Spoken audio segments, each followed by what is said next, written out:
अल्हम्दुलिल्लाहि रब्बिल आलमीन वल आक़िबतु लिल मुत्तक़ीन वस्सलातु वस्सलामु अला अशरफिल अंबिया'i वल मुरसलीन व अला आलिहि व सहबिहि अजमाइन अम्मा बाद फ़क़द क़ाल अल्लाहु ताला फ़ी कलामिहिल मजीद वल फ़ुरक़ानिल हमीद अऊज़ु बिल्लाहि मिनश शैतानिर रजीम या अय्युहल्लज़ीना आमनुज्तनिबू कसीरम मिनज़्ज़न्न इन्न बादज़्ज़न्नि इस्म वला तजस्ससू वला यग़्तब बअदुकुम बअदा अयुहिब्बु अहदुकुम अय्याकुला लहमा अख़ीहि मैतन फ़करिहतुमूह व क़ाल अन्नबिय्यु सल्लल्लाहु अलैहि वसल्लम अतदरून मल ग़ीबा क़ालू अल्लाहु व रसूलुहु आलम क़ाल ज़िक्रुका अख़ाका बिमा यकरहु क़ालू अफ़रअयता इन काना फ़ी अख़ी मा अक़ूल क़ाल इन काना फ़ी अख़ीका मा तक़ूलु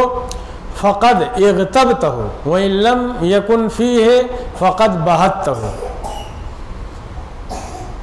मोहतरम हाज़िरीन मजलिस, उम्मत मुस्लिमा के भाइयों और इस दर्स को सुन रही माओं और बहनों, आज इस दर्स का मौजू है ग़ीबत और चुगली। इस दर्स में हम चंद बातों का तज़किरा करेंगे। ग़ीबत क्यों बुरी है, ग़ीबत किसे कहते हैं और ग़ीबत से बचने का तरीक़ा क्या है, अगर ग़ीबत हो चुकी है तो क्या किया जाए, उसके इज़ाले का तरीक़ा क्या है, उसको दूर करने और उसकी बुराई से, उसके गुनाह से बचने के रास्ते क्या हैं। तो सबसे पहले हमको ये जानना ज़रूरी है कि हम और आसपास जितने भी लोग बसते हैं सबकी एक शबीह होती है, एक शक्ल होती है, एक इमेज होती है। और ये शक्ल, ये शबीह और ये इमेज मादी भी होती है और मानवी भी होती है। मादी शक्ल, मादी शबीह का मतलब है ये गोश्त पोस्त है, हड्डी है, कान है, आँख है, नाक है, जिस्म है, कद है, ये मादी शक्ल है। और मानवी शक्ल है वो अच्छा है, बुरा है, अखलाक वाला है, नेक है, साले है और सदका व खैरात करता है, हंस करके मिलता है, दूसरों के काम आता है, ये मानवी शक्ल है। या फिर ये सोचना कि वो बुरा है, बदअखलाक है, इसी तरह से वो लोगों से सख्ती के साथ पेश आता है, तुरशरूई से जो है सामने आता है, किसी को अहमियत नहीं देता, खुद को बड़ा समझता है, मुतकब्बिर है, ये भी एक शबीह है, ये भी एक इमेज है। तो हर इंसान के साथ उसकी दो शबीहें लगी रहती हैं, एक मादी शबीह और एक मानवी शबीह। तो मादी शबीह तो वो है जो हम देख रहे हैं, जिस्म और गोश्त व पोस्त, और मानवी जो शबीह है वो हमारे अखलाक से बनती है, हमारे किरदार से बनती है। तो जो किरदार वाली शबीह है, अखलाक वाली शबीह है, वो बहुत अहम है।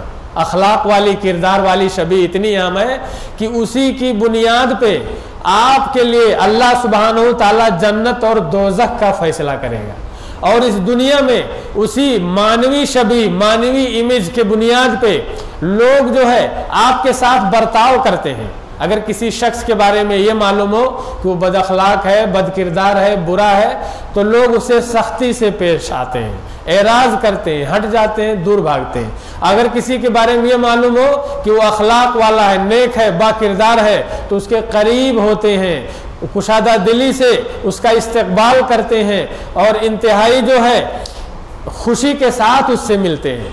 तो अल्लाह सुब्हानहू ताला ने हमारी ये मादी शक्ल बनाई, हमें गोरा और काला बनाया, नाटा या लंबा बनाया या दरमियाना कर दिया, इसमें हमें इख्तियार नहीं है। लेकिन जो मानवी शक्ल है, अखलाको किरदार वाली शबीह है, उसको सही करने का हमको इख्तियार है। कभी हम अपने अमाल से अपनी शबीह दागदार कर लेते हैं, ख़राब कर लेते हैं, हम बुरे अमाल करते हैं और हमारी जो अखलाकी शबीह है, हमारी जो मानवी इमेज है वो ख़राब हो जाती है। और कभी हम नहीं ख़राब करते बल्कि दूसरे लोग हमारी शबीह और हमारी शक्ल बिगाड़ देते हैं।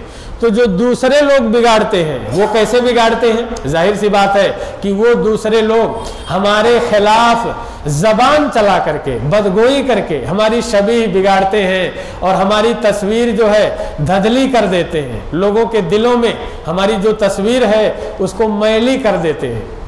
तो जो हम जबान चलाते हैं ये भी अल्लाह सुब्हानहू ताला के यहाँ काबिले हिसाब है, इस पर हिसाब होगा, मुहासबा होगा और मुनाकशा होगा। ये जबान मामूली नहीं है। दूसरा जो शख्स होता है उस शख्स के ताल्लुक से हमको अल्लाह के नबी सल्लल्लाहु अलैहि वसल्लम ने जिन चीज़ों से खबरदार किया है वो है उसका खून, उसका माल और उसकी इज्जत। हज्जतुल विदा में नबी करीम सल्लल्लाहु अलैहि वसल्लम ने क्या फरमाया था? इन्ना दिमाअकुम व अमवालकुम व आराज़कुम हरामुम बैनकुम का हुर्मति यौमिकुम हाज़ा फी बलदिकुम हाज़ा फी शहरिकुम हाज़ा, कि तुम्हारे जो है तुम्हारा खून, तुम्हारी जानें और इसी तरह से तुम्हारा माल और इसी तरह से तुम्हारी इज्जत आपस में हराम है। जैसे ये दिन हुर्मत वाला है, ये मक्का शहर हुर्मत वाला है, या ये जिलहिज्जा का महीना हुर्मत वाला। नबी करीम सल्लल्लाहु अलैहि वसल्लम ने ये फरमाया था। तो जो दूसरा शख्स होता है उसकी इज्जत भी मुहतरम होती है, हुर्मत वाली होती है। उसकी इज्जत का हमें ख्याल करना है। अगर हम जबान चला रहे हैं, किसी के बारे में गुफ्तगू कर रहे हैं जिससे उसकी इमेज खराब होती है, उसकी शबीह दागदार होती है, तो इस पे अल्लाह सुब्हानहू ताला हमारा मुहासबा करेगा। फुक़हा ने किसी की बुराई करने को, किसी की गीबत करने को, किसी की चुगली करने को गुनाह कबीरा में शुमार किया है। और गुनाह कबीरा का वबाल ये है कि जब तक आप शराइत व ज़वाबित के साथ इससे तौबा नहीं करते तब तक ये माफ़ नहीं होता है। तो आइए पहले ये समझते हैं कि गीबत क्या है। एक बार नबी करीम सल्लल्लाहु अलैहि वसल्लम ने सहाबा से कहा, अतदरून मल गीबा, क्या तुम जानते हो कि गीबत क्या है? साहबा ने कहा कि अल्लाह और रसूल ज़्यादा जानते हैं। नबी करीम सल्लल्लाहु अलैहि वसल्लम ने फरमाया, जिक्रों का अखा का बिमा यकरहु, आप अपने भाई का जिक्र इस तरह से करें कि वो उसको नापसंद आए। वो मौजूद नहीं है और उसका जिक्र कर रहे हैं, उसके बारे में गुफ्तगू कर रहे हैं, और ये बात अगर उसको पता चले जो आप कह रहे हैं उसकी गैर मौजूदगी में, तो उसको नापसंद लगे, बुरा लगे और उसको ये बात पसंद ना, ये है गीबत। साहबा ने कहा कि अल्लाह के रसूल सल्लल्लाहु अलैहि वसल्लम, अगर हम अपने भाई के बारे में वो बात कह रहे हैं जो उसके अंदर मौजूद है, यानी हम सच कह रहे हैं, हकीकत कह रहे हैं। बहुत सारे लोग इस गलत फहमी के शिकार रहते हैं, कहते हैं कि हमने जो फलां की बुराई की है या फलां के बारे में जो बात बयान की है ये बात तो सच है, उसके अंदर है। यही बात सहाबा ने सवाल किया नबी करीम सल्लल्लाहु अलैहि वसल्लम से। तो अल्लाह के नबी सल्लल्लाहु अलैहि वसल्लम ने फरमाया, इन काना फी अखी का मा तक़ूल फ़क़द इग़तबतहु, अगर तुम्हारे भाई के अंदर वो चीज मौजूद है जो तुम कह रहे हो, यानी अगरचे तुम सच कह रहे हो, हकीकत कह रहे हो, वो चीज उसके अंदर मौजूद है तो इसे गीबत कहेंगे। और अगर उसके अंदर ये चीज मौजूद नहीं है फिर भी तुम उसके ऊपर ये इल्जाम लगा रहे हो तो इसको बुहतान कहेंगे, बुहतान, तोहमत। और जाहिर सी बात है कि चाहे आपने गीबत की है चाहे तोहमत की है, दोनों चीज़ों से आप बच नहीं सकते। अगर आप उसकी गैर मौजूदगी में बुराई कर रहे हैं और उसकी किसी बुरी सिफत का तज़किरा कर रहे हैं तो आप या तो गीबत करेंगे और या तो उस पर तोहमत लगाएंगे। गीबत कब है? जब ये ऐब उसके अंदर मौजूद हो तो गीबत है, और अगर ये ऐब उसके अंदर मौजूद ना हो तो फिर बुहतान है, तोहमत है। इसी तरह से चुगली है। चुगली किसे कहते हैं? चुगली और गीबत में थोड़ा सा फर्क है। चुगली ये है कि आप किसी की बात को दूसरे शख्स की तरफ ट्रांसफर करें, नकल करें। फलां ने ऐसे कहा, वो बात आप सुन करके दूसरे शख्स को बता दें और दूसरे शख्स तक इस बात को ट्रांसफर करने का, नकल करने का मकसद क्या हो? आग लगाना, जंग जो है, छेड़नी, झगड़ा पैदा करना। तो झगड़ा पैदा करने के मकसद से अगर किसी की कही हुई बात को आप दूसरे के पास पहुंचाते हैं तो ये चुगली। चुगली की भी बड़ी जो है मजम्मत है और कुरान और हदीस में उसकी बड़ी बुराई आई हुई है। तो जो चुगली होती है या जो गीबत होती है, ये क्या है? ये जो है ज़बान के ज़रिए से, कलाम के ज़रिए से अपने दूसरे भाई पर जुल्म है। हम ज़बान के ज़रिए से अपने दूसरे भाई पर जुल्म करते हैं, उसके हक़ में ज़्यादती करते हैं और समाज में उसकी शबीह दागदार करते हैं, उसकी इमेज ख़राब करते हैं। हालांकि उसकी इज्जत भी मुहतरम है और नबी करीम सल्लल्लाहु अलैहि वसल्लम ने किसी भी मोमिन और मुस्लिम की इज्जत को ख़राब करने, किसी की शबीह को दागदार करने से मना फरमाया है। जो मोमिनीन की सिफ़ात कुरान और हदीस में वारिद हैं, उन सिफ़ात में से क्या है? एक हदीस है, हजरत अब्दुल्लाह बिन अम्र रज़ियल्लाहु अन्हु रिवायत करते हैं, क्या फरमाते हैं कि अल मुस्लिमु मन सलिमल मुस्लिमूना मिन लिसानिही व यदिही। मुस्लिम कौन है? मुस्लिम वो है जिससे दूसरे मुसलमान उसकी ज़बान से और उसके हाथ से महफूज रहे। अगर आपकी ज़बान से दूसरे मुस्लिम भाई महफूज हैं तो आप मुस्लिम हैं, अगर आपके हाथ से दूसरे मुस्लिम भाई महफूज हैं तो आप मुस्लिम हैं। यानी ये इस्लाम में दाखिल है कि आप ज़बान से किसी पर ज़्यादती ना करें, हाथ पैर से किसी पर ज़्यादती ना करें। तो ये एक मुस्लिम की शान है। और आगे फरमाया वल मुहाजिरो मन हजरा मा नहल्लाहु अन्हु। और मुहाजिर कौन है? मुहाजिर वो है जो उन चीज़ों को छोड़ दे जिससे नबी करीम सल्लल्लाहु अलैहि वसल्लम ने मना किया। एक होता है तर्के वतन, तो तर्के वतन करके जो जाते वो भी मुहाजिर कहलाते हैं। जैसे सहाबे कराम मक्का को छोड़ के मदीना मुहाजिर थे। और एक होता है तर्के आमाल, तो आप मासी छोड़ दे, मसलन झूठ बोलना छोड़ दे, गीबत करना छोड़ दे, तर्के सलात छोड़ दे, अकले हराम छोड़ दे। तो तर्के अमल, आपने जो है तर्के अमल किया, यानी किसी अमल को छोड़ दिया, तो ये भी हिजरत है, इसको भी छोड़ना कहेंगे। तो जब इस ज़माने में हिजरत नहीं है, कोई दारे इस्लाम नहीं है जहां आप हिजरत करके जाएंगे, तो इस ज़माने में हिजरत का सवाब आपको कैसे मिलेगा? हिजरत का सवाब आपको तभी मिलेगा जब आप बुरे आमाल को छोड़ देंगे। बुरे आमाल तर्के अमल है, तर्के मासियत है हिजरत इस ज़माने में। तो वल मुहाजिरो मन हजरा मा नहल्लाहु अन्हु। और मुहाजिर तो वो है जो उन चीज़ों को छोड़ दे जिससे नबी करीम सल्लल्लाहु अलैहि वसल्लम ने हमको मना फरमाया। तो ये जो है मुज़म्मत है बुराई की, और इसी तरह से गीबत की, और किसी की चुगली की, और किसी के जो है किसी की शबीह और इज्जत को दागदार करने की। ये जो हम किसी की शबीह दागदार करते हैं, किसी की इज्जत खराब करते हैं, तो इसकी सज़ा क्या है? कुरान करीम में इसकी सज़ा के तौर पर, इसकी बुराई और मजम्मत के तौर पर जो बयान किया है वो ये है कि जो आदमी किसी की गीबत करता है वो अपने मुर्दा भाई का गोश्त खाता है। आयत करीमा में है या अय्युहल्लज़ीना आमनुस्तनिबू कसीरम मिनज़्ज़न, ऐ ईमान वालो ज़्यादा गुमान करने से बचो, यानी बिना किसी बुनियाद के किसी के बारे में बुरा गुमान करने से बचो। क्यों? इसलिए कि इन्ना बादज़्ज़न्नि इस्मुन, क्योंकि बाज गुमान गुनाह होते हैं, जो आप बदगुमानी करते हैं इसका गुनाह मिलता है। वला तजस्ससू, और जासूसी ना करो, किसी की जासूसी ना करो, उसके पोशीदा अखबार और हालात के पीछे ना पड़ो। और क्या फरमाया? वला यग़्तब बाज़ुकुम बाज़ा, और तुम में से बाज की गीबत ना करे। अयुहिब्बु अहदुकुम अय्याकुला लहमा अखीहि मैतन, क्या तुम में से कोई पसंद करेगा कि अपने मुर्दा भाई का गोश्त खाए? फकरहतुमू, तो यकीनन तुम उसे नापसंद करोगे। तो जो शख्स गीबत करता है वो अपने मुर्दा भाई का गोश्त खाता है। एक तो इंसान का गोश्त खाना यही बुरा है, कोई भी इंसान हो उसका गोश्त खाना ये एक कबीह फेल है, बुरा फेल है। फिर उसके बाद में अपने भाई का गोश्त खाना, जाहिर सी बात है कि भाई के जिस्म और उसके जिस्म में मौजूद गोश्त की हुर्मत और बढ़ जाती है।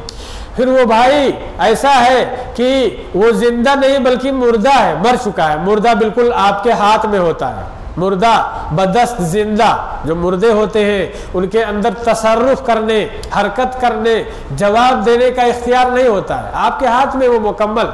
और जो आपके हाथ में है उसके ताल्लुक से आप जिम्मेदारी नहीं निभा रहे बल्कि उसमें ख़यानत कर रहे हैं। क्या ख़यानत कर रहे हैं? मुर्दा है तो उसको दफन कर देना चाहिए ले जाके, और आप क्या कर रहे हैं? आप उसके गोश्त को खा रहे हैं। ये भी एक बहुत बुरा फेल है।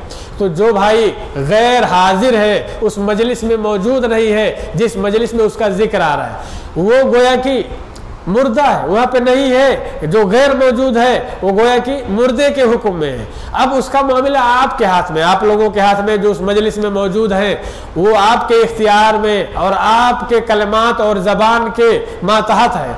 अब उस भाई के ताल्लुक से जिम्मेदारी निभानी चाहिए।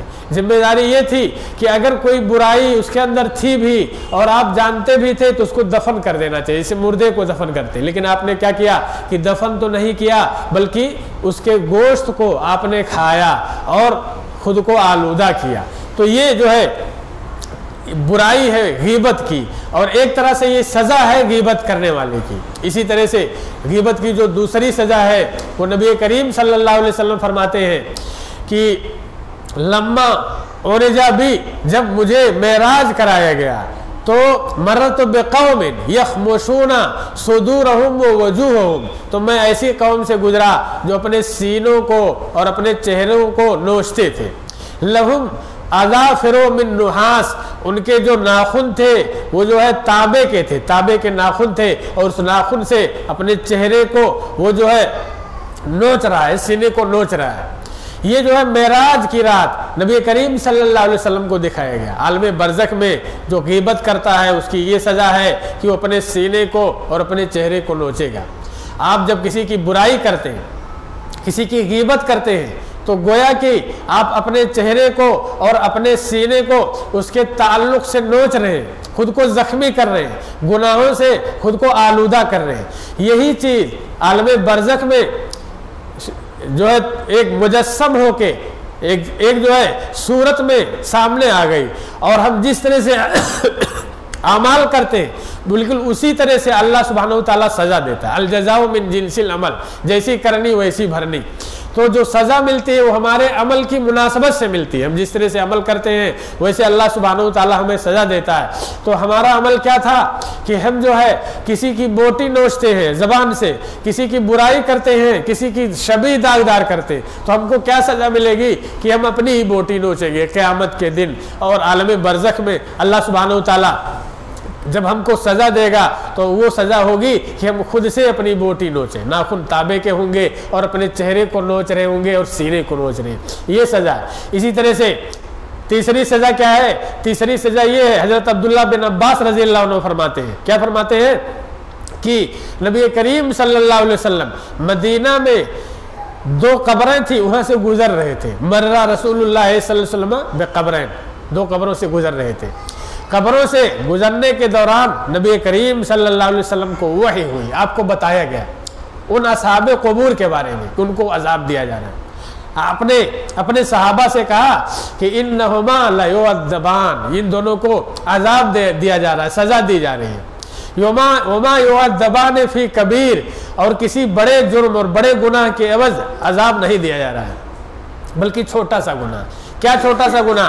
अम्मा अहदुहुमा फकाना ला यस्ततिरु मिनल बौल, इनमें से एक जो था वो पेशाब के वक्त पर्दा नहीं करता था। एक दूसरी रिवायत में है ला यस्तंज़िहु मिनल बौल, वो जो है पेशाब से बचता नहीं था, छींटे पड़ जाते थे, ये गुनाह। वह अम्मल आखर, और दूसरा फकाना यमशी बिन नमीमा, तो वो चुगली लेके और इसी तरह से बुराई लेके चलता था, लोगों में दूसरों की बुराइयां बयान करता था, बुराई ट्रांसफ़र करता था, यहाँ से बुराई लेके जाता था और दूसरे को पहुँचाता था कि फलां ऐसे करता है, फलां वैसे करता है, इसीलिए अज़ाब कब्र हो रहा है। तो जो गीबत करता है, जो चुगली करता है, उसकी सज़ा क्या है? उसकी सज़ा है कि कब्र में उसको अल्लाह सुब्हानहू तआला अजाब देंगे, अजाब जो है दिया जाएगा इस जुर्म के एवज। और क्या सज़ा है गीबत और चुगली की? गीबत और चुगली चूँकि ये गुनाह कबीरा है और ये जुल्म है और ये जो है दूसरे के हक़ में ज़्यादती है, इसलिए इसका बदला दिलवाया जाएगा, क़िसास दिलवाया जाएगा। हम जब किसी का मान लेते हैं और दुनिया में वापस नहीं करते, तौबा नहीं करते और उसको वापस नहीं करते, तो फिर आखिरत में हमको क्या देना होगा? वहाँ अल्लाह सुब्हानहू तआला सबसे जो है इंसाफ करेगा, बदला दिलवाएगा। वो मजलूम जिस पर हमने जुल्म किया है वो आएगा और बदला मांगेगा। जाहिर सी बात है कि वहाँ पर हमारे पास देने के लिए रुपए पैसे नहीं होंगे, कोई और चीज़ नहीं होगी। हमारे पास वहाँ पर कौन सी चीज़ होगी जो बहुत कीमती होगी? वो है नेकियां। नेकियां होंगी। फिर मजलूम को अल्लाह सुब्हानहू ताला उतनी नेकियां दे देगा जितना जुल्म आपने उस पर किया था। मसलन आपने उसके पैसे ले लिए, 1000 रुपये ले लिए और फिर वापस नहीं किए, आपकी वफात हो गई, दोनों अल्लाह सुब्हानहू ताला के यहाँ इकट्ठा हुए, अब वहाँ पे इंसाफ हो रहा है, तो वो आदमी 1000 रुपया खर्च करके जितनी नेकियां पाता उतनी नेकियां अल्लाह सुब्हानहू ताला आपके नामे आमाल से काट करके उसको ट्रांसफ़र कर देगा, उसको देगा। तो गीबत में भी बिल्कुल यही मामला है। अगर आप किसी की गीबत करते हैं तो जितनी मिकदार में उसकी बेहुरमती हुई है, उसकी बेइज्जती हुई है, बिल्कुल उतनी ही मिकदार में आपके नामे आमाल से नेकियां कट करके उसके खाते में चली जाएंगी और ये जो है आपको देना होगा। तो ये भी एक बहुत बड़ी सज़ा है गीबत की। इसी तरह से कोई किसी पर तोहमत लगाता है, झूठी बात कहता है, उसकी बुराइयां करता है और उन बुराइयों में ऐसी भी बातें हैं जो उसके अंदर नहीं है, वो तोहमत लगा रहा है बस और कुछ नहीं। तो अल्लाह सुब्हानहू ताला उसको सज़ा देंगे। क्या सज़ा देंगे? हज़रत अब्दुल्लाह बिन उमर रज़ियल्लाहु अन्हु की रिवायत है। वो क्या फरमाते हैं कि जो अपने मुस्लिम भाई के बारे में मन काला फ़ी अख़ीहिल मुस्लिम मा लैसा फ़ी अस्कनहुल्लाहु फ़ी रज़गतिल ख़बाल, जो अपने मुस्लिम भाई के बारे में वो बात कहे जो उसके अंदर नहीं है, अल्लाह सुब्हानहू ताला जहन्नम में उसको कहाँ ठहराएंगे? रज़गतुल ख़बाल में। यानी जहन्नमी जो होते हैं उनके ज़ख्म से जो है पीप बहेगी, खून बहेगा। जख्मों का जो धोवन होता है, उसका जो खून और पीप होता है, वो जहाँ जमा होते हैं वहाँ पे ले जाके अल्लाह सुब्हानहू ताला इस आदमी को ठहराएगा जो अपने भाई पे तोहमत लगाता है। यानी चूँकि ये अपने भाई के बारे में समाज में गंदगी फैला रहा है, बुराई फैला रहा है, तो इसको सज़ा भी वैसी ही दी गई। सज़ा क्या दी गई? उसको भी गंदगी में रखा गया जहन्नम में, पीप और खून में, रज़गतुल ख़बाल में। तो ये सब सजाएं हैं। यानी अगर आप गीबत करते हैं तो आप अपने मुर्दा भाई का गोश्त खा रहे हैं। और इसी तरह से आपको जो मालूम बरज़ख में सज़ा दी जाएगी वो चेहरा और इसी तरह से सीने का नोचना होगा। और क़यामत के दिन आपको अपनी नेकियां बतौरे बदला उस मजलूम को देनी होंगी। इसी तरह से अज़ाब कब्र होगा। ये सब सजाएं हैं गीबत की। अगर हम गीबत करते हैं तो ये सज़ा हमको मिलनी है, इल्ला ये कि हम इसको जो है दुनिया ही में ज़ायल कर दें, दुनिया ही में इसका इज़ाला कर दें। तो हम गीबत क्यों करते हैं किसी की? क्या वजह है गीबत करने की? गीबत के कुछ असबाब हैं। उनमें से एक सबब यह है कि गुस्सा की वजह से हम गीबत करते हैं। फला आदमी है, वो हमारे हिसाब से नहीं चल रहा है, हम उसको जो है घुमाना चाहते हैं, अपने मुताबिक करना चाहते हैं, वो उस तरह से नहीं चल रहा है। या फिर वो हमसे ज़्यादा तरक्की कर रहा है, हमको गुस्सा उसके ऊपर है, फिर हम गीबत करने लगते हैं। अब इसका इलाज क्या है? इसका इलाज ये है कि वो आज़ाद है, आप भी आज़ाद हैं। वो आपकी मर्ज़ी से क्यों चले? अगर वो जायज़ हुदूद में चल रहा है, आप भी जायज़ हुदूद में चल रहे हैं, तो वो फिर अपनी मर्ज़ी से चल सकता है। आप किसी पर अपना हुक्म क्यों नाफिज कर रहे हैं? अगर वो आगे बढ़ रहा है तो आप उस पर गुस्सा क्यों है? अगर आप ये सोच लें कि हमारा गुस्सा नाजायज़ है तो आप फिर उसकी गीबत नहीं करेंगे। इसी तरह से हसद की वजह से आदमी गीबत करता है। हसद का मतलब यह है कि आदमी तमन्ना करे कि फला की नेमत छिन जाए, ज़ायल हो जाए। एक होता है रश्क और एक है हसद। तो रश्क ये है कि आदमी तमन्ना करे कि फला को जिस तरह से नेमत मिली है उसी तरह से मुझे भी मिल जाए, तो ये जायज़ है। और अगर आप ये तमन्ना करते हैं कि फला को जो नेमत मिली है वो छिन जाए, सल्ब हो जाए, ख़त्म हो, तो नाजायज़ है। तो हसद भी एक ममनुआ चीज़ है, इस्लाम में हराम है। आप हसद मत कीजिए ना, अल्लाह ताला ने उसको दिया है। आप अल्लाह सुब्हानहू ताला से दुआ कीजिए कि अगर वो भी आपकी ज़रूरत है, आप वो चीज़ चाहते हैं तो अल्लाह आपको भी वो दे दे। इस तरह से आप दुआ कीजिए। किसी से जलने क्या ज़रूरत है? अगर आप उससे जलेंगे नहीं तो फिर उसकी गीबत नहीं करेंगे। इसी तरह से गीबत की तीसरी वजह क्या है? बदगुमानी। कभी कभी क्या होता है कि आदमी किसी के बारे में बदगुमान हो जाता है। आपका कोई मुखालिफ है, उसके पास तीसरा शख्स गया है, उसको उससे कोई हाजत थी जिसका आपके मैटर से कोई ताल्लुक नहीं है, बैठे बैठे आपने दिमाग में ले लिया कि वो हमारे खिलाफ बात कर रहा है, बदगुमानी कर रहे हैं आप, इसे बदगुमानी कहते हैं। आपने सुना तो नहीं कि वो आपके खिलाफ बात कर रहा है, हो सकता है उसका कोई मामला हो, उसके बारे में वो बात कर रहा हो, आप कैसे सोच सकते हैं कि वो आपके बारे में बात कर रहा है? तो आप बदगुमानी मत कीजिए। जब बदगुमानी नहीं करेंगे तो फिर उसकी बुराई नहीं करेंगे। इसीलिए हकारत होती है किसी के लिए, आप उसको हकीर समझिए कि वो बड़ा जो है जलील है, बहुत नीच है, फिर उसकी हकारत और जिल्लत को साबित करने के लिए उसकी गीबत किया कीजिए कि वो ऐसे करता है, वैसे करता है। आप जो है किसी मुस्लिम भाई की तहकीर नहीं कर सकते। नबी करीम सल्लल्लाहु अलैहि वसल्लम का क्या इरशाद है? अल्लाह के नबी सल्लल्लाहु अलैहि वसल्लम ने फरमाया, कफ़ा बेशर्रि मरीन आई यह क़िरा अखाहुल मुस्लिम। किसी आदमी के बुरे होने के लिए यही काफ़ी है कि वो अपने किसी मुस्लिम भाई को हकीर जाने, आप हकीर ना जानिए। गीबत का एक सबब है दोस्तों की चापलूसी। क्या होता है कि चार लोग बैठे हुए हैं और उस महफिल में किसी का तज़किरा हो रहा है, आप भी बैठ गए और उनकी हाँ में हाँ मिलाने लगे, उनको खुश करने के लिए आपने भी कुछ इजाफा कर दिया, और वो जो आपने इजाफा किया है वो गीबत के कबील से है, आपने उसकी बुराई की। तो ये यहाँ पर कोई मकसद नहीं था आपका, ना आपको गुस्सा है, ना हसद है, ना आप उसको हकीर समझते हैं, ना ही आपको बदगुमानी है, कोई मकसद नहीं था। यहाँ पर दोस्तों की हाँ में हाँ मिलाना मकसद, चापलूसी। तो आपको ये ध्यान रखिए कि अल्लाह ताला की मासियत में किसी इंसान की चापलूसी नहीं की जाती। दोस्तों को आप खुश नहीं कर सकते, अपने भाई बहन रिश्तेदार को खुश नहीं कर सकते अल्लाह की मासियत में। अगर अल्लाह की मासियत की बात है तो फिर आप उनके साथ मत रहिए, उनकी हाँ में हाँ ना मिलाइए।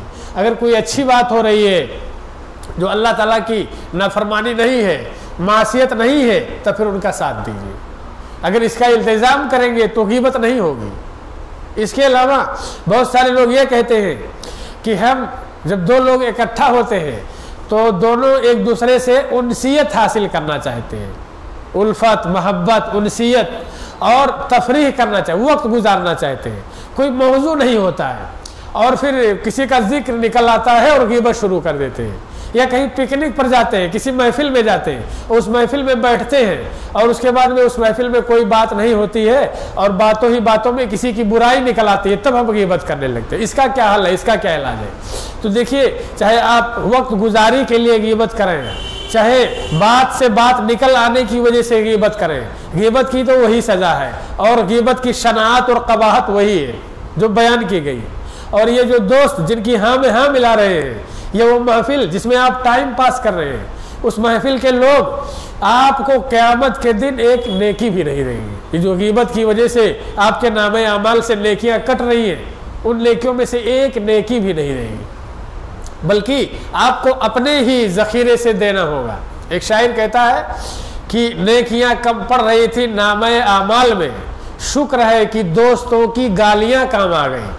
मेरे नामे अमाल में नेकियां कम पड़ रही थी, लेकिन मेरे जो दोस्त लोग हैं वो पीठ पीछे मुझे गालियां देते थे, तो उसके एवज़ में, उन गालियों के एवज़ में मुझे उनसे अल्लाह सुब्हानहू व तआला ने नेकियां दिला दिया। अब वो नेकियां और मेरी नेकियां मिलके मेरी नेकियां ज़्यादा हो गई और अल्लाह सुब्हानहू व तआला ने मुझे बख्श दिया। तो ये जो दोस्त होते हैं ये एक भी नेकी आपको नहीं देंगे, नेकियां तो आपके ही ज़ख़ीरे से कटनी है, ये ध्यान रहना चाहिए। और दूसरी चीज़ ये है कि लोगों का जिक्र जो होता है, ये लोगों का जिक्र बीमारी है, वबाल है। आप किसी का जिक्र कीजिए, या तो जिक्र खैर कीजिए या तो मत कीजिए। अगर किसी का आप जिक्र कर रहे हैं और जिक्र शर कर रहे हैं, उसकी बुराई वबाल है, बीमारी है। सिर्फ एक जिक्र है जिस जिक्र में क्या है, भलाई ही भलाई है, बुराई नहीं है। वो कौन सा जिक्र है? वो अल्लाह सुब्हानहू ताला का जिक्र है। हजरत अब्दुल्ला बिन उमर रज़ी अल्लाह अन्हु कहते हैं कि ऐ लोगों, तुम जो है लोगों का जिक्र ना करो अपनी महफिलों में, या जब दो लोग इकट्ठा हो तो लोगों का जिक्र ना करो, अल्लाह सुब्हानहू ताला का जिक्र करो। जब अल्लाह सुब्हानहू ताला का जिक्र करोगे तो क्या होगा, आप रहमत के मुस्तहिक होगे। दो लोग हैं, दो दोस्त हैं, मिले, आप उसके साथ टाइम गुजारना चाहते हैं, उससे उनसियत हासिल करना चाहते हैं, तो अब उससे आप दीनी मसाइल पे गुफ्तगू कीजिए। कि भाई आप नमाज पढ़ रहे हो कि नहीं, नमाज की ये फजीलत है, तिलावत कर रहे हो कि नहीं, अज़कार पढ़ते हो कि नहीं, अपने बच्चों को आप कौन सी तालीम दे रहे हैं, या इस महीने में आपने कितने जो है नफली रोज़े रखे, कितने सदकात दिए। मैं तो ऐसे ऐसे करता हूँ, तशवीक के लिए, शौक़ दिलाने के लिए, उसको उभारने, ये जिक्र कीजिए। या अगर कहीं पिकनिक पे जा रहे हैं, 2-4 लोग हैं, तो वहाँ पर जब जाइए तो कोई इस्लामी बुक लेके जाइए और एक ऐसे शख्स को ले जाइए जो दीनी मालूमात रखता है, और वहाँ पे जब बैठिए तो आप खाइए भी, खेलिए भी, और गोता लगाइए, तैरिए, या फिर जो है सैर कीजिए, सब कुछ कीजिए। और जब बैठिए, जब बात की जो है ज़रूरत हो तो वो शख्स जिसको आप लेके गए हैं और वो बुक जो कि आप लेके एक शख्स पढ़े और बाकी लोग सुने। फिर किसी को सवाल करना हो तो वो सवाल करे, और जो जानता हो वो जवाब दे, या ज़बानी आप जो है दीनी बातें करें, असहाबे एज़ाम के किस्से बयान करें, सहाबियात की जो है बहादुरी की दास्तान बयान करें, अल्लाह के नबी सल्लल्लाहु अलैहि वसल्लम की हदीस बयान करें। ये उस महफिल में जारी रहे, यानी तफरीह भी जारी रहे, खाना पीना भी जारी रहे, और इसी तरह से समुद्र में, दरिया में तैरना भी जारी रहे, मैदान में खेलना भी जारी रहे, और अल्लाह का जिक्र भी जारी रहे। तो इस तरह से वो महफिल अल्लाह की रहमत की मुस्तहिक होगी। तो इससे क्या क्या फ़ायदे होंगे? एक फ़ायदा तो आप गीबत से बच जाएंगे, यानी जो हो खला है और जहाँ बैठ के गीबत लाजमी तौर से हो ही जाती है, उससे आप बच गए। और आपने इंसानों का जिक्र नहीं किया, अल्लाह सुब्हानहू तआला का जिक्र किया।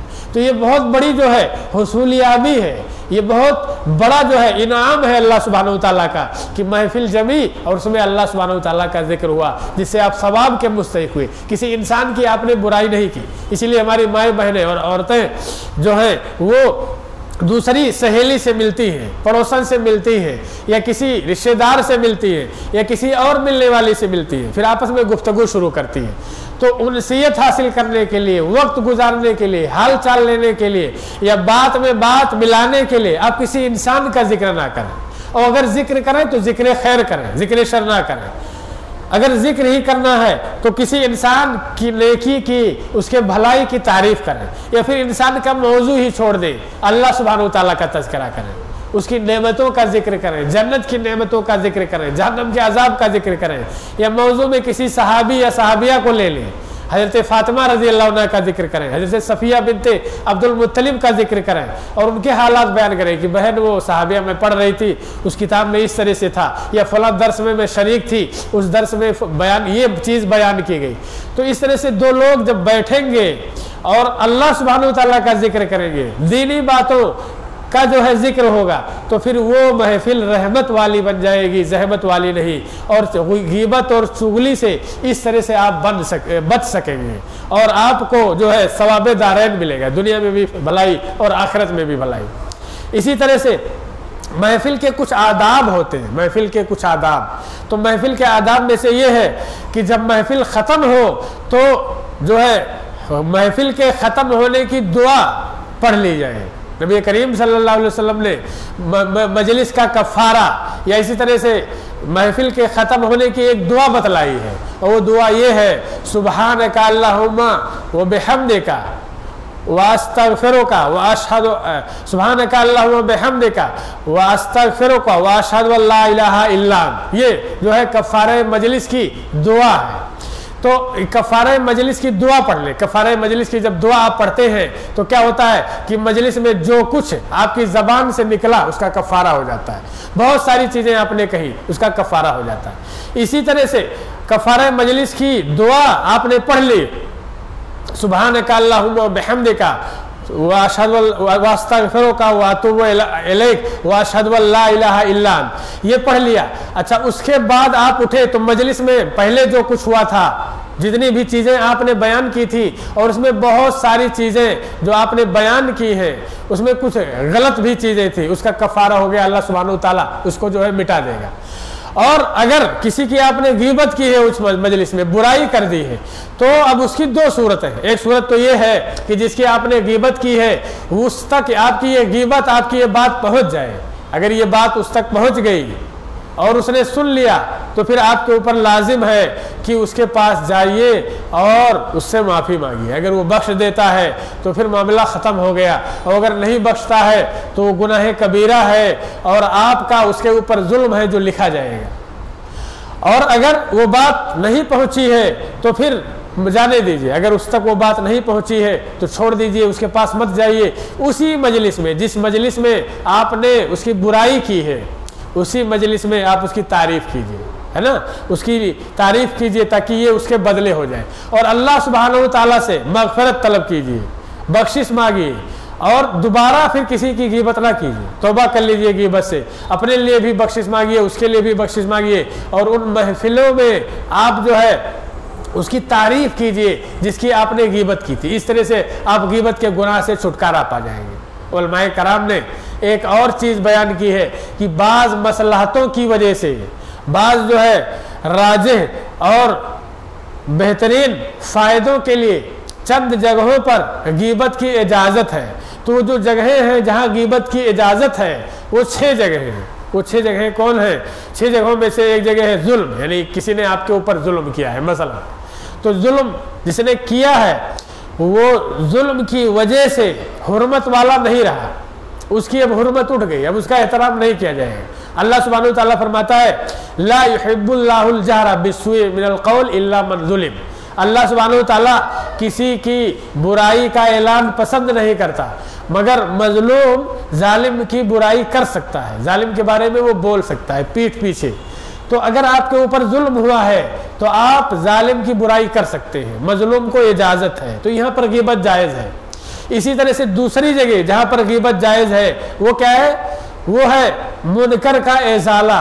कोई बुराई हो रही है, मान लीजिए शहर में कोई शख्स है जो ऐसी जगह पे एक दुकान खोल रहा है जिस दुकान में बुराई हो, मसलन वो शराब बेचने वाली दुकान है, वहाँ पे शराब की सप्लाई हो रही है, आपको खबर हो गई, कोई इस तरह से सोच रहा है, ये करना चाहता है, अब आप उसकी गीबत कर सकते हैं, दूसरे लोगों से बयान कर सकते हैं कि भाई वो ऐसे सोच रहा है, ऐसे करना चाहता है, चलो सब मिलके रोक दें।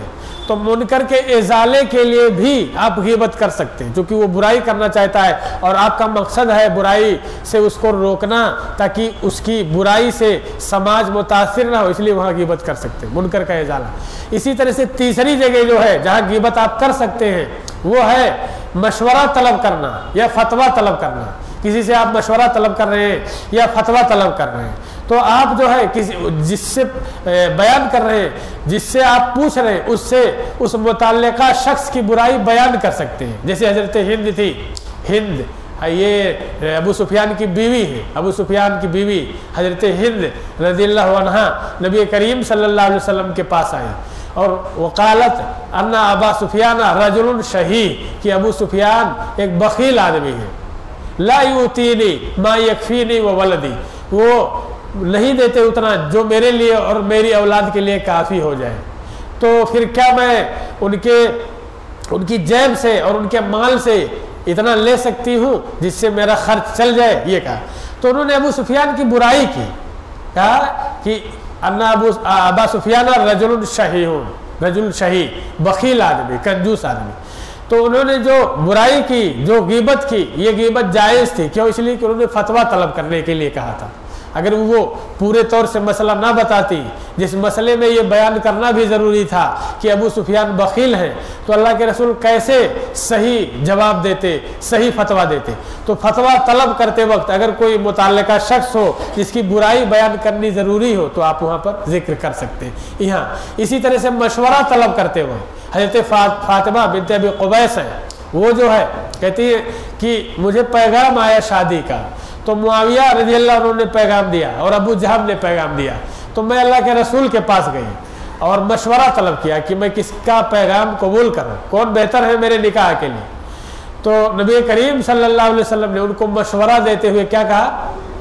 अम्मा अबू जहमिन फला यदौ असाहो अन आतिक़िही व अम्मा मुआवियतो फसुलूकु ला माला लहू, कि रहे अबू जहम तो वो जो है क्या करते हैं, वो हमेशा अपने कंधे पे लाठी लिए रहते हैं। अब लाठी लिए रहने का मतलब एक माना ये बयान किया गया है कि वो जो है हमेशा सफ़र में रहते हैं, और एक ये है माना बयान किया गया कि औरतों को मारते हैं। अच्छा, और मुआविया रज़ियल्लाहु अन्हु के बारे में कहा कि वो सुलूक है, यानी मुहताज है, मुफलिस है, ला माल लहू, उनके पास माल नहीं है, तो ये भी गीबत है। यानी किसी के बारे में कहना कि वो मुहताज है, या इसी तरह से किसी के बारे में कहना कि वो मारने वाले, ये गीबत है, बुराई है। लेकिन नबी करीम सल्लल्लाहु अलैहि वसल्लम ने वो बयान किया क्योंकि यहाँ मशवरा दरकार था। मशवरे के वक्त अगर आप ये बात नहीं बयान करते तो हो सकता है कि फातिमा निकाह कर लेती, और जब निकाह कर लेती तो फिर ये जो बुराई थी उनकी, उसका वो शिकार रहती ज़िंदगी भर। तो यहाँ भी बयान करना ज़रूरी था, तो यहाँ भी इजाज़त दी गई। इसके अलावा और कहाँ इजाज़त दी गई है गीबत करने की?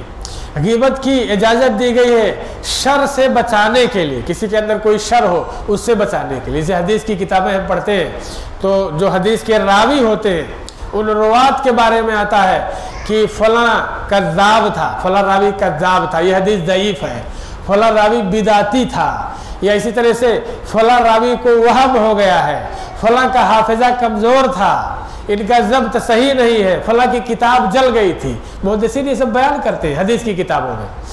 तो ये जो है यानी शर से बचाने के लिए जो बयान किया जा रहा है ये गीबत है, लेकिन ये जायज़ है। क्यों? इसलिए कि अगर ये नहीं बयान करेंगे कि वो बिदाती है तो उसकी बयान करदा हदीस लोग ले लेंगे और अपने दीन के बारे में फितने में मुब्तला हो जाएंगे। इसी तरह से अगर ये ना कहा जाए कि वो कज़्ज़ाब है तो उसकी बयान करदा झूठी और मनगढ़ंत हदीस को भी लोग कबूल कर लेंगे और फिर दीन में एक गलत चीज़ दाखिल हो जाएगी। तो फितने से बचाने के लिए, शर से बचाने के लिए आप जो है किसी की बुराई कर सकते हैं, गीबत कर सकते हैं। जैसे बहुत सारे वाइज़ीन हैं, खुतबा हैं, वो वाइज़ीन और खुतबा जो आपको वाज़ सुनाते हैं, कोई ऐसा वाइज़ हो जो बिदाती हो, जो मुशरिक हो, जो गलत चीज़ें बयान करता हो, उसके बारे में आप दूसरे से कह सकते हैं कि इसकी तकरीर नहीं सुननी चाहिए, इसका दर्स नहीं सुनना है, क्योंकि ये बिदाती है और बिदात पे उभारता है, शिरक पर उभारता है। तो आपने तो उससे गीबत कर दी, लेकिन गीबत यहाँ पर दुरुस्त और जायज़ है, यानी शर से बचाने के लिए, उसके फितने से बचाने के लिए गीबत जायज़ है। इसी तरह से पांचवी जो जगह है वो है मुजाहिर। मुजाहिर जो होता है, मुजाहिर का मतलब एलानिया गुनाह करने वाला। जो एलानिया गुनाह करता है उसकी कोई हुर्मत नहीं है। जैसे रमज़ान आ रहा है, रमज़ान के महीने में कोई शख्स रोज़ा नहीं रखता है, लेकिन वो मुसलमानों की मजलिस में, महफिल में वो ऐसे बना रहता है जैसे वो रोज़ेदार है। आपको उसके पीछे पड़ने की ज़रूरत नहीं है, उसके पीछे पड़ के और फिर लोगों में ये बयान करने की ज़रूरत नहीं है कि वो रोज़ा नहीं रखता। लेकिन एक शख्स वो है जो अलल ऐलान खाता पीता है, लोगों के सामने वो खाता पीता है, तो उसके बारे में आप किसी से भी बयान कर सकते हैं कि वो रोज़ा नहीं रखता है।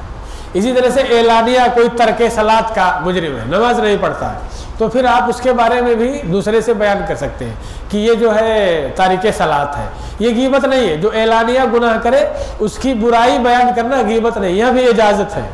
पांचवी जगह। और छठी जगह कौन सी है? छठी जगह जहाँ पर आप दूसरे की गीबत कर सकते हैं वो गीबत नहीं है। क्या होता है कि किसी का नाम पड़ जाता है, कोई बुरी सिफत के साथ जो उसके अंदर होती है उसका नाम पड़ जाता है। तो क्या बुरी सिफत है? मसलन बुरी सिफत ये है कि कोई काना है, ठीक है, काना, एक आँख नहीं है, तो एक जो है ये ऐब है, पैदाइशी ऐब, या बाद में अगर काना हुआ है तब भी वो ऐब है। या इसी तरह से कोई लंगड़ा है, या इसी तरह से कोई जो है लूला है, हाथ नहीं है, तो उसका नाम पड़ जाए लंगड़ा। हाँ, हदीस में भी आता है अल आरज, फला आरज। आरज क्या है? लंगड़ा है, आमा, अंधा है, तो वो नाम पड़ जाता है मुआशरे में। अब कोई शख्स है उसका नाम ही है लंगड़ा। अब किसी से कह रहे हैं आप कि लंगड़ा आया था और उसने मुझसे जो है ये सामान लिया और सामान लेके चला गया, तो ये लंगड़ापन ये ऐब है और आपने दूसरे से उसका ऐब बयान किया, तो ये गीबत के दायरे में आ रहा है, लेकिन ये गीबत नहीं है। क्यों गीबत नहीं है? क्योंकि ये उसका नाम है। अगर जो खुल्की अयूब होते हैं, जो आमतौर से लोगों में ऐब समझा जाता है, अगर उस ऐब के साथ किसी का नाम हो और वो नाम इस तरह से पड़ जाए कि उसी नाम से लोग उसे जानते हो, दूसरे नाम से न जानते हो, और फिर वो नाम आप जिक्र करें, तो ये गीबत नहीं है और यहाँ पे आपको गुनाह नहीं मिलेगा। लेकिन यहाँ भी बेहतर क्या है? बेहतर यह है कि समाज में ऐसे लोग जिनका इस तरह से नाम हो, नाम चेंज करें या अच्छे नाम से उनको पुकारें और बुलाएं, ये बेहतर। तो इन जगहों पे हम जो है किसी की अगर बुराई करते हैं, गीबत करते हैं, तो गीबत में उसका शुमार नहीं होता। अगर इन जगहों के अलावा हम किसी की गीबत करते हैं तो फिर गीबत में उसका शुमार होगा। और हम ज़बान की अहमियत नहीं समझते। ये ज़बान जो है, आवाज़ और ज़बान, इसका असर पड़ता है। अगर हम किसी की तारीफ़ करें तो देख रहे हैं कि उसका चेहरा खुशी से खिल उठता है। किसी की हम बुराई करें तो उसका चेहरा जो है गुस्से से लाल हो जाता है, सुर्ख हो जाता है, या जो है रंजीदा हो जाता है। तो कलमात का असर पड़ता है। ये तो मानवी असर है, मादी असर भी पड़ता है। अभी ज़ोरदार आवाज़ हो, धमाका हो, मसलन कोई दूसरी बिल्डिंग गिर जाए या कुछ और हो जाए, दरख्त गिर जाए, तो क्या देखते हैं, आवाज़ का असर पड़ता है। खिड़की जो है, शीशे की जो खिड़की होती है वो चकनाचूर हो जाती है, टूट जाती है। इसी तरह से दीवारें झनझना उठती है, आवाज़ का असर। और क़यामत के दिन जो सूर फूका जाएगा वो आवाज़ ही तो होगी। आवाज़ की वजह से तमाम इंसान मर जाएंगे। फिर आवाज़ बढ़ती जाएगी और आवाज़ इतनी बढ़ जाएगी कि ये ज़मीन, ये दरख्त, ये पहाड़, ये सब रेजा रेजा हो जाएंगे उड़ने की वजह से। तो आवाज़ का असर पड़ता है। कोई ये ना समझे कि आवाज़ का असर नहीं होता है। मानवी असर भी होता है और मादी असर भी होता है। तो चूँकि हम मुँह से कुछ निकाल रहे हैं, कुछ बोल रहे हैं, तो समाज में इसका असर पड़ना ही पड़ना है। अगर उसका अच्छा असर पड़ा तो अल्लाह सुब्हानहू तआला नेकी लिखेगा। अगर उसका बुरा असर पड़ा तो अल्लाह सुब्हानहू तआला उस पर बदी लिखेगा, बुराई लिखेगा। हज़रत अबू हुरैरा रज़ियल्लाहु अन्हु की रिवायत है, वो फरमाते हैं, इन्नल अब्दा लयतकल्लमु बिल कलमति मिन रिज़वानिल्लाहि ला युल्की लहा बालन यरफ़अहुल्लाहु बिहा दरजात। आदमी एक लफ्ज़ बोलता है जिस पर वो ध्यान नहीं देता, और ये लफ्ज़ अल्लाह ताला की खुशनुदी का होता है। अल्लाह ताला इसी लफ्ज़ की वजह से उसके दर्जे बढ़ा देते हैं। और आदमी एक लफ्ज़ बोलता है, कलमा बोलता है, इन्नल अब्दा लयतकल्लमु बिल कलमति मिन सुख्तिल्लाहि ला युल्की लहा बालन। एक जो है कलमा बोलता है और उसको ध्यान नहीं रहता, और इस कलमे से अल्लाह सुब्हानहू तआला नाराज़ होता है। तो उसी नाराज़गी की वजह से अल्लाह सुब्हानहू ताला उसको जो है जहन्नम में डाल देते, जहन्नमियों में लिख देते, उसी एक कलमा की वजह से। तो जो हम मुँह से निकालते हैं ये जो है काबिल मुहासबा है, इसका हिसाब होगा, ये सब लिखा जाता है। सूरह काफ में क्या है, मा यल्फ़िज़ु मिन क़ौलिन इल्ला लदैहि रक़ीबुन अतीद। वो कोई कौल नहीं निकालता, कोई लफ्ज़ नहीं बोलता, मगर लिखने वाले तैयार रहते हैं। सारी चीज़ें लिख ली जाती हैं और उस पर सवाल व जवाब होगा कि आपने इस तरह से क्यों कहा और उस तरह से क्यों कहा। ये ज़बान जो हम रखते हैं, ये ज़बान ऐसी है कि इससे दिलों में ज़ख्म पड़ जाते हैं। हम कोई ऐसी बात बोले हैं जो सामने वाले के लिए जो है दिल शिकन हो, तो इसी बोली की वजह से, इसी कलाम की वजह से उसके दिल में ज़ख्म पड़ जाते हैं। और बसा औकात ये ज़ख्म नहीं भरते। तलवार से अगर हम किसी को ज़ख्म लगाएं तो वो ज़ख्म भर जाते हैं, लेकिन ज़बान का ज़ख्म नहीं भरता। इसलिए शायर कहता है कि जराहातुस्सुयूफ़े लहलते आमु, जो तलवार का ज़ख्म होता है वो भर जाता है, ज़ख्म ठीक हो जाता है। वला यल्तामु मा जरहल लिसानु, और ज़बान जो ज़ख्म लगाती है वो नहीं भरता। तो एक कलमे को हम मामूली ना समझें। इसी तरह से दूसरी रिवायत है, मुस्लिम शरीफ की रिवायत है। क्या रिवायत है, ईमान का वास्ता देके, ईमान का हवाला देके हमसे दरख्वास्त की गई है। क्या दरख्वास्त की गई है कि अगर आप अल्लाह और रसूल पर ईमान रखते हैं तो ये काम करें। किस तरह से हदीस है, हदीस है, मन काना युमिनु बिल्लाहि वल यौमिल आखिर फला यूज़े जारहु। जो अल्लाह और आखिरत के दिन पे ईमान रखता है वो अपने पड़ोसी को तकलीफ ना पहुँचाए। इसी तरह से मजीद कहा, मन काना युमिनु बिल्लाहि वल यौमिल आखिर फलयुक्रिम दैफहु। जो अल्लाह और आखिरत पर ईमान रखे वो अपने मेहमान की तकरीम करे, इज्जत करे। इसी तरह से और आगे कहा, मन काना युमिनु बिल्लाहि वल यौमिल आखिर फलयकुल खैरन औ लियस्मुत। तो जो अल्लाह और इसी तरह से आखिरत पर ईमान रखता हो वो अच्छी बात कहे या चुप रहे, यानी ज़बान से हमको अच्छा कलमा निकालना है या फिर चुप रहना है, खामोश रहना है। अगर हम ज़बान से अच्छा कलमा नहीं निकाल सकते तो फिर खामोशी हमारे लिए बेहतर है। इसी तरह से ज़बान जो होती है, ये ज़बान, इसकी हलाकतें इतनी ज़्यादा हैं कि ज़बान की वजह से आदमी जहन्नम में चला जाता है। ज़बान हमको जहन्नम में पहुंचा देती है और ज़बान जो है हमको जन्नत में ले जाती है। जहन्नम से बड़ा घाटा क्या होगा और जन्नत से बड़ा इनाम क्या होगा। तो ये जो है ज़बान की बुराइयां और हलाकतें हैं, ये जो है हमको समाज में भी गिरा देती है और अल्लाह सुब्हानहू ताला की निगाह में भी गिरा देती है। इसलिए नबी करीम सल्लल्लाहु अलैहि वसल्लम जब सहाबे कराम को तालीम देते थे तो इस बात पर ज़्यादा जोर देते थे कि सहाबे कराम जब ज़बान खोलें तो अच्छा कलमा कहें, नेकी पर उभारें, भलाई का हुक्म दे और बुराई से रोकें। इसलिए नबी करीम सल्लल्लाहु अलैहि वसल्लम की बहुत सारी हदीसें हैं। एक और हदीस है, अल्लाह के नबी सल्लल्लाहु अलैहि वसल्लम फरमाते हैं, ला तहासदु, आपस में हसद ना करो, वला तबागजु, और एक दूसरे से बुग़्ज़ ना रखो, वला तनाजशु, और रेट ना बढ़ाओ। किसी सामान कोई ले रहा है और आप जाके उसका सामान खरीदने के लिए दाम जो है बढ़ा रहे हैं, उसका रेट बढ़ा रहे हैं, ऐसा आप ना कीजिए। और आगे फरमाया वला तदाबरू, और किसी को जो है किसी का बाइकाट ना करो, तर्के ताल्लुक ना करो, किसी को छोड़ो नहीं। मुस्लिम भाई है आपका तो उसको छोड़ो नहीं। वला ये बेबाज़कुम अला बै बाज़, और कोई किसी के बै पर बै ना करे। कोई ख़रीद रहा है तो उसकी ख़रीदारी में मुदाखलत करते हुए ये उस पर मतलब दाम चढ़ा के, कीमत चढ़ा के उसके सामान को लेने की कोशिश ना करें। अल मुस्लिम व अखुल मुस्लिम, एक मुस्लिम दूसरे मुस्लिम का भाई है, ला यज़लिम हो, उस पर जुल्म नहीं करता, वला यख़ज़ुल हो, और उसको तर्क नहीं करता, उसको जो है छोड़ता नहीं है, वला यहक़िर हो, और उसको हक़ीर नहीं जानता। अत्तक़वा हा होना, तक़वा यहाँ है दिल में। और आगे फरमाया बेहस्बि मिन शर्र अन यहक़िरा अख़ाहुल मुस्लिम, आदमी के शर के लिए यही काफ़ी है कि वो अपने जो है मुस्लिम भाई को हक़ीर जाने।